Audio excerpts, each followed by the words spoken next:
Now, Joe Biden took the stage as the Democratic nominee on the final night of his party's convention, and he came out swinging.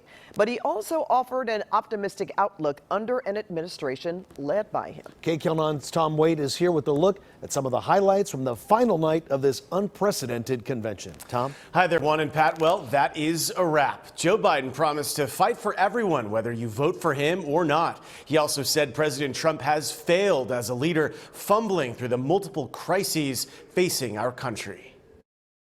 Joe Biden takes the stage, throwing punches. The current president has cloaked American darkness for much too long.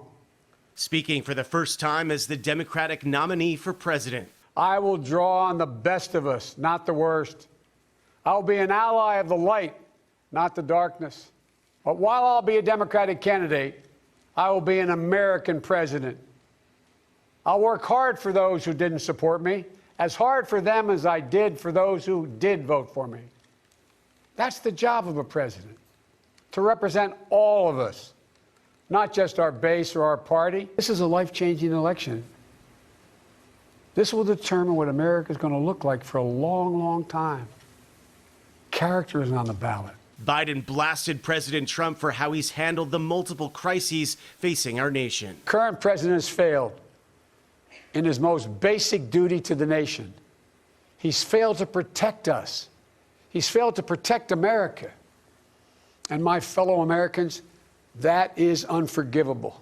Leading into Biden's speech, his family spoke out about the pain and loss Biden overcame. His first wife and one-year-old daughter died in a crash back in 1972, and his son Beau died at age 46 of brain cancer in 2015. Beau isn't with us any longer. But he is still very much alive in our hearts, and we can still hear his strong voice. Just like it was yesterday. Tonight included a tribute to Congressman and civil rights legend John Lewis and his focus on ending voter suppression. Atlanta Mayor Keisha Lance Bottoms. We must be the heroes of our generation because we too are America. Our votes can be our voice. One of tonight's hosts was Julia Louis-Dreyfus, star of Veep, who delivered some zingers. Just remember, Joe Biden goes to church so regularly that he doesn't even need tear gas and a bunch of federalized troops to help him get there. Other Democratic stars also spoke on the final night of the first ever virtual Democratic convention, including Governor Gavin Newsom, who talked about climate change. Well, I confess this is not where I expected to be speaking here tonight. I'm about a mile or so away from one of over 370 wildfires that we're battling here in the state of California. We are just coming off a record week, a heat wave that led to 130-degree temperatures, highest temperature ever recorded in California, arguably the world's history here in our state.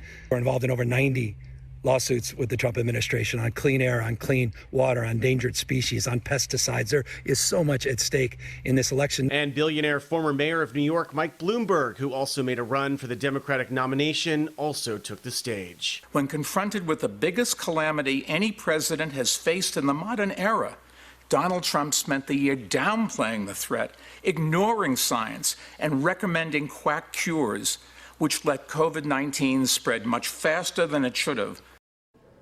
And a major continuing theme of the evening was that of vote by mail and that it's safe. California's own Secretary of State even made an appearance to reassure Americans that the system works. Juan, Pat, back to you. All right, thanks so much, Tom.